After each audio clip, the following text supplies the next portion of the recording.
Assalamualaikum warahmatullahi wabarakatuh. Bismillah walhamdulillah wassalatu wassalamu ala rasulillah wa ala alihi wa sahbihi wa mawalah wa la hawla wa la quwata illa billah.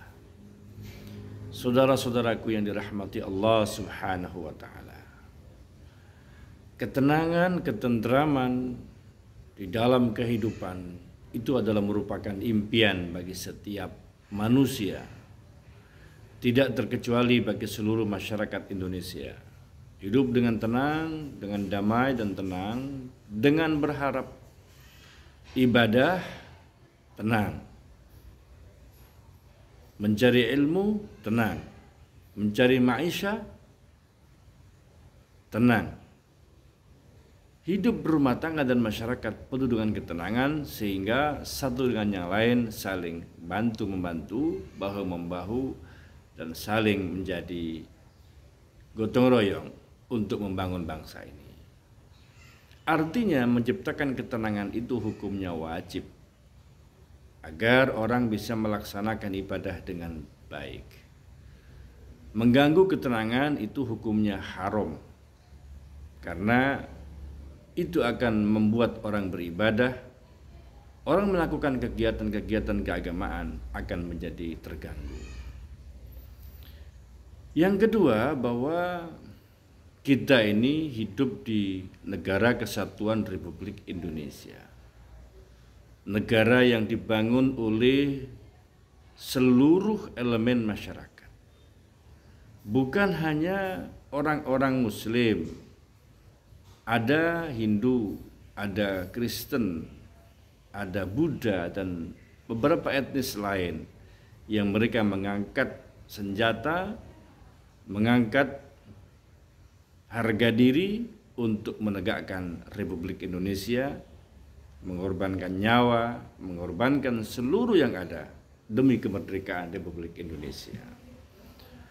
Artinya pemilik bangsa ini bukan hanya seorang Muslim, bukan hanya Muslim saja, maka pemilik bangsa ini adalah seluruh agama yang ada di Indonesia. Tentunya menjadi satu sangat bijak sekali dan sangat tepat sekali para ulama-ulama kita dulu, kalimatun sawa, satu kesepakatan bahwa ini adalah negara damai, bukan Darul Islam tetapi Darussalam. Kita menghormati bagaimana beberapa pemeluk-pemeluk agama lain yang ikut berjuang dan bersama-sama membantu untuk melepaskan diri dari cengkraman penjajah. Ini kita sepakati. Pancasila, UUD 45, dan NKRI itu harga mati. Namun di akhir-akhir ini kita melihat bangsa ini semakin hari semakin ruwet karena banyaknya orang-orang baru yang masuk ke Indonesia ataupun yang sudah terkontaminasi pemikiran-pemikirannya untuk ingin merubah Indonesia menjadi negara yang berbeda, yang tidak sesuai dengan aslinya. Bagi saya itu adalah pemberontak. Orang yang datang yang kemudian melakukan gerakan-gerakan seakan-akan apa yang sudah ditetapkan oleh para ulama, oleh para pendiri bangsa ini, yang ingin merubah paradigma, merubah manhaj, termasuk merubah dasar negara, dan bahkan mengatakan tidak ada hukum yang sah kecuali hukum Allah. Di negara Republik Indonesia bagi saya itu adalah pemberontak. Hukumnya wajib bagi kita untuk menghalau, bahkan melawan pemberontak, siapapun itu, dan berada di belakang manapun, berjubah apapun, berkedok apapun. Jika pemikiran-pemikiran itu berasal daripada tokoh pemerintah, ya kita hadapi dan kita tangkap. Kalau pemikiran-pemikiran itu kemudian juga muncul daripada tokoh seperti ulama ataupun habaib, bagi saya sama, bagi kita sama bahwa itu adalah pemberontak. Maka kesepakatan para ulama, para pendiri bangsa ini untuk menegakkan NKRI ini sudah merupakan harga mati. Saudara-saudara yang saya cintai dan saya banggakan, munculnya beberapa kelompok-kelompok yang saat ini semakin jurang pemisahnya semakin besar, itu sebetulnya berawal dari kelompok-kelompok Yahudi atau kelompok-kelompok Khawarij yang ingin memisahkan pemikiran-pemikiran bersama, kemudian mengkotak-kotak, membuat sekte-sekte. Mereka mencoba untuk membuat rasis yang diawali dari rasis antar suku, Jawa dengan Ambon, Jawa dengan Madura, Madura dengan Dayak dan segala macam. Tapi mereka tidak berhasil untuk menghancurkan bangsa ini. Mereka sadar bahwa ada kekuatan kebersamaan Bhinneka Tunggal Ika yang tidak bisa dipisahkan. Kemudian mereka mencoba untuk melakukan gerakan lagi dengan tetap isunya rasis, membenturkan antara penduduk-penduduk yang sudah menjadi warga negara Republik Indonesia yang beretnis Tionghoa, Cina dengan Jawa, Cina dengan pribumi, etnis keturunan Arab dengan asli keturunan pribumi. Sehingga mulailah muncul yang Cina PKI lah, yang Cina ini dan segala macam. Padahal ini mereka sudah berdampingan ratusan tahun. Bagaimana kinerja mereka selama ada di bangsa ini saling kerjasama dengan baik. Yang akhir-akhir ini rasis mulai dikuatkan antara warga keturunan Arab dengan pribumi, dengan gelar Habib dan Kiai. Dan ini yang perlu dipahami oleh masyarakat Indonesia, bahwa kita sepakat berdasarkan hadis Rasulullah Shallallahu Alaihi Wasallam, hukumnya wajib kita ini menghormati zuriyah Rasulullah. Ketika kita menyakiti zuriyah Rasulullah, sama saja kita menyakiti Rasulullah Shallallahu Alaihi Wasallam. Karena memang itu diajarkan oleh ulama-ulama kita. Ulama-ulama kita sendiri juga belajar dan memahami keilmuan daripada zuriyah Rasulullah Shallallahu Alaihi Wasallam. Saya tidak menyebut Habib, tapi saya bicara tentang zuriyah Rasulullah Shallallahu Alaihi Wasallam. Kami sebagai Gawagis Penjaga NU atau GBNU berpendapat, atas nama GBNU saya berpendapat bahwa kita dudukkan dulu persoalan. Zuriyah Rasulullah itu adalah keturunan Nabi yang berawal dari dua jalur. Satu jalur Sayyidina Hasan, yang satu jalurnya Sayyidina Husain. Al-Hasani dan Al-Husain. Al-Hasani dan Al-Husaini ini jalurnya berbeda, tapi satu sama, binti Fatimah Az-Zahra binti Rasulullah Sallallahu Alaihi Wasallam. Sayyidina Hasan adalah pribadi yang kuat, lembut, dan jiwanya kasih sayang. Sayyidina Husain kasih sayang, tegas, keras. Ini jiwanya. Dan ini kedua orang ini tidak bisa dipisahkan. Hasan ya Husain. Karena dua-duanya adalah orang yang paling dicintai sama Rasulullah Sallallahu Alaihi Wasallam. Baik. Dalam beberapa literatur, kitab, beberapa ulama, beberapa imam bahwa Sayyidina Hasan ini disebut Sayyid dan Sayyidina Husain disebut Syarif. Maka keturunan Sayyidina Hasan itu mengikuti beliau Sayyid. Kalau mengikuti Sayyidina Husain disebut Syarif. Itu menjelaskan, oh kalau Sayyid itu Sayyidina Hasan, kalau Syarif Sayyidina Husain. Mohon maaf, ini saya belum bicara Habib, belum ada Habib. Kalau kita bicara tentang Sayyid dan Syarif, tentunya dua-duanya adalah cucu zuriyah Rasulullah SAW. Oleh karena itu, kita bicara di Syarqil Awsat, di Timur Tengah, banyak sekali keturunan-keturunan Rasulullah yang ada di sana, yang ada di Syria, Damaskus, di Lebanon, di Irak, di Turki, di Qahira, di Mesir, Uzbek. Mereka kalau keturunan Sayyidina Hasan biasanya ada nama Sayyid, bukan Habib. Kalau beliau keturunan Sayyidina Husain bernama Syarif, bukan Habib. Nah, ketika beberapa zuriyah Rasulullah yang berada di daerah Yaman, termasuk di Indonesia, di Asia ini, karena sudah merupakan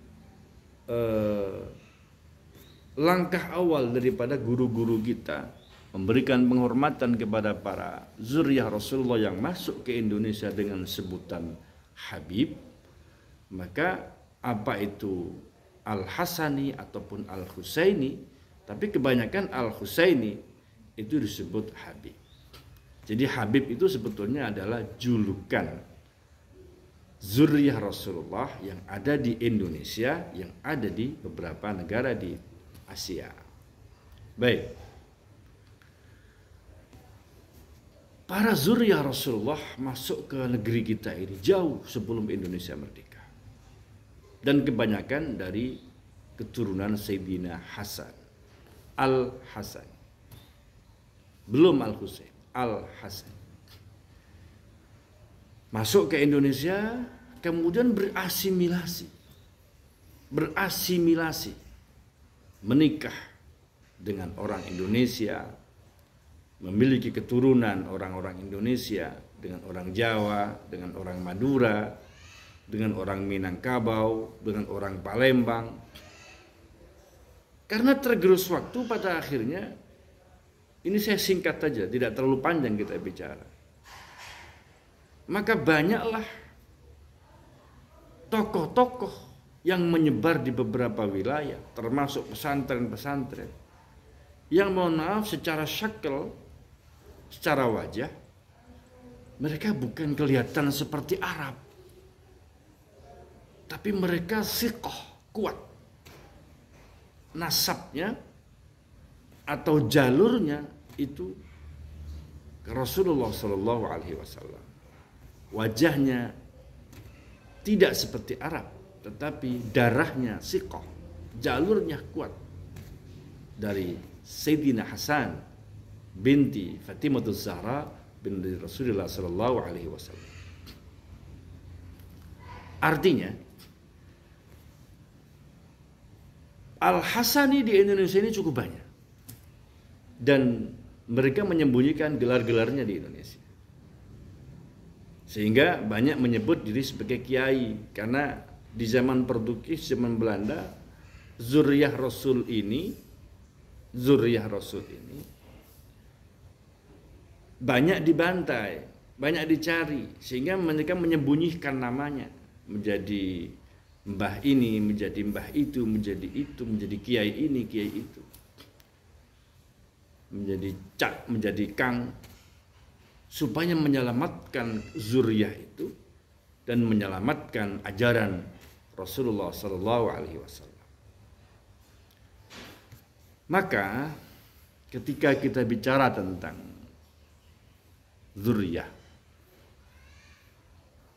jika kita melihat sebuah kebenaran, jangan hanya berbicara tentang Al-Hasani, Al-Husaini, jangan hanya mengatakan Habib tetapi banyak sekali kiai-kiai kita itu juga zuriyah Rasulullah SAW yang wajahnya tidak ada keharap-harapan.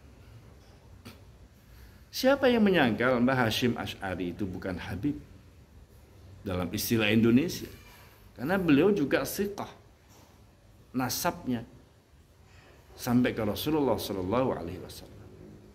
Ya kalau Mbah Hashim Asy'ari itu siqah, nasabnya sampai ke Rasulullah, berarti Kiai Waqid Hasyim sampai ke Abdurrahman Waqid Habib.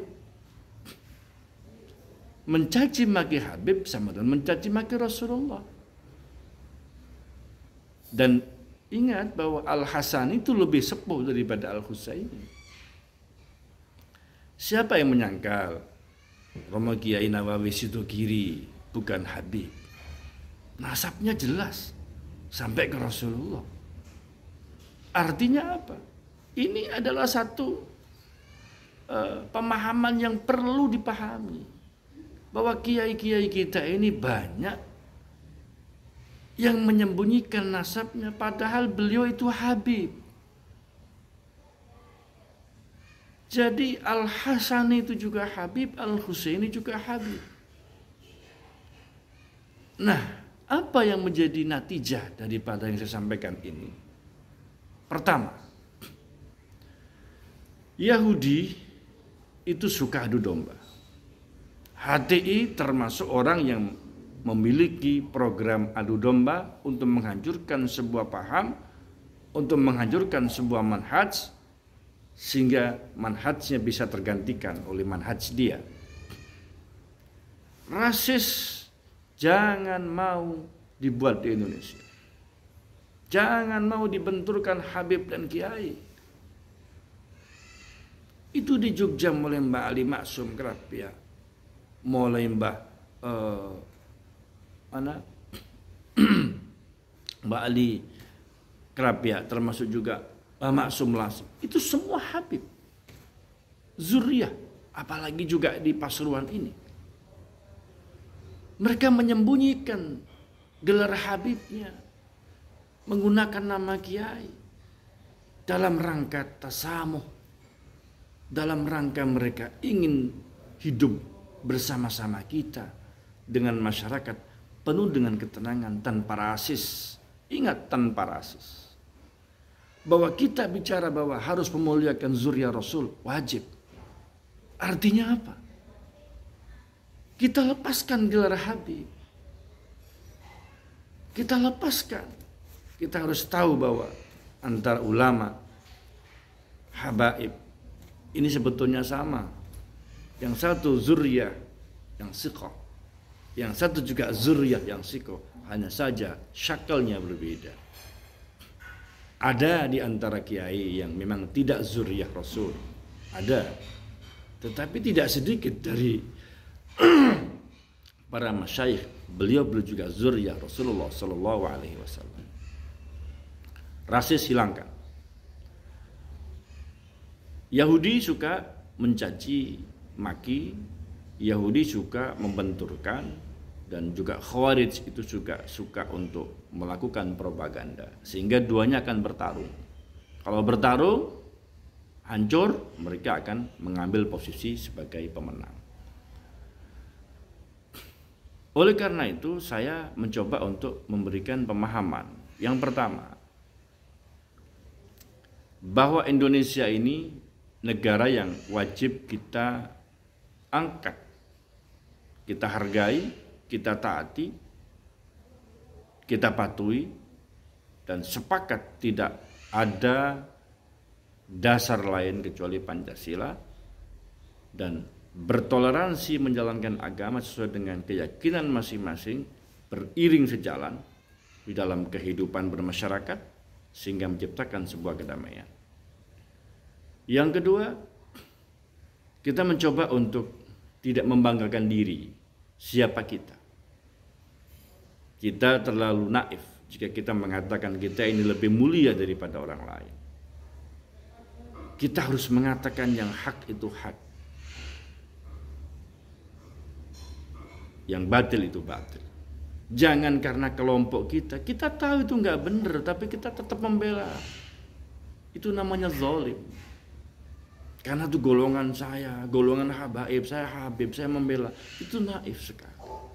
Kita bicara masalah kebenaran, kita bicara tentang kebenaran. Saya diajarkan oleh guru-guru saya dan juga di Nahdlatul Ulama untuk mencintai habaib, mencintai zuriyah Rasulullah, dan itu saya lakukan. Meskipun banyak kiai-kiai yang tidak menunjukkan sebagai zuriyah, saya menghormati beliau sama, sebab saya takut, lebih takut kepada beliau. Kenapa? Siapa tahu betul-betul beliau keturunan Rasulullah, saya tetap menghormatinya. Oleh karena itu, mari bersama-sama hentikan perselisihan ini. Dan ingat, caci maki, menang sendiri, itu bukan akhlak Rasulullah. Dalam konteks apapun, bukan akhlaknya Rasulullah. Rasulullah jelas menyampaikan, innamal bu'istu liutammima makarimal akhlak. Panjang, lebar ketika kita jelaskan tentang masalah akhlak ini. Tapi yang jelas akhlak itu adalah merupakan pokok daripada ketenangan kehidupan. Jika kita dicaci maki sakit, maka jangan mencaci maki orang lain. Jika kita dipanggil anjing sakit, maka jangan memanggil anjing orang lain. Jika kita didoakan orang tidak baik, jangan mendoakan tidak baik orang lain.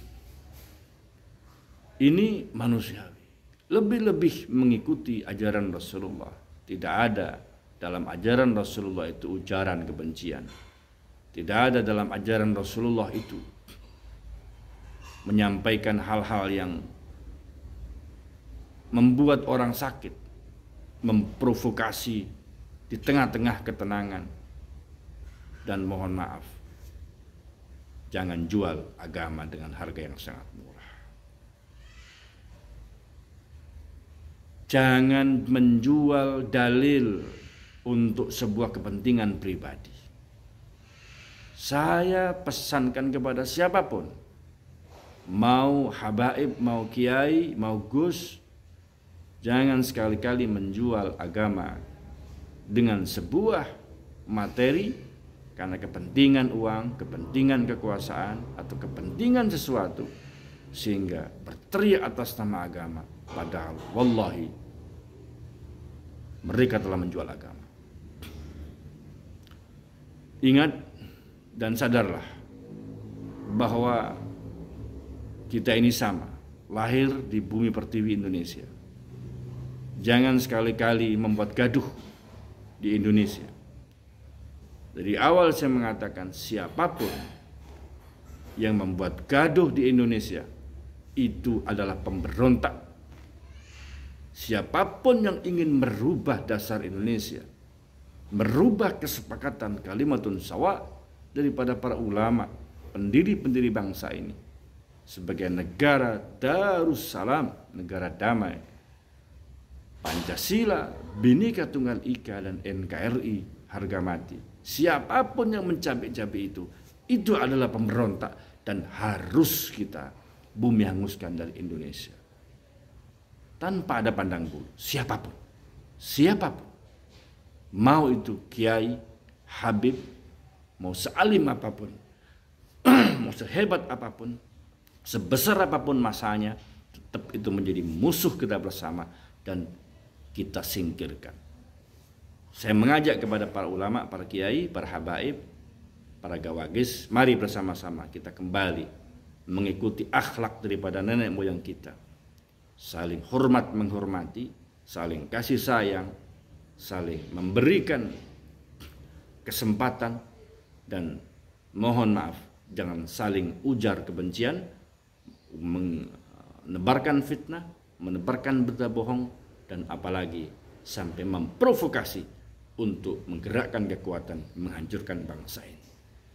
Anda bergerak untuk menghancurkan bangsa, kami akan bergerak untuk menggila habis siapapun yang berontak negara Republik Indonesia. Semoga Allah melindungi Indonesia, melindungi para kiai dan para ulama yang berjuang untuk tegaknya negara kesatuan Republik Indonesia dengan penuh ketenangan, damai, dan tentram. Siapapun, ulama, para kiai, para habaib, semoga Allah panjangkan usianya dan kuatkan hatinya untuk bersama-sama membangun NKRI. Assalamualaikum warahmatullahi wabarakatuh.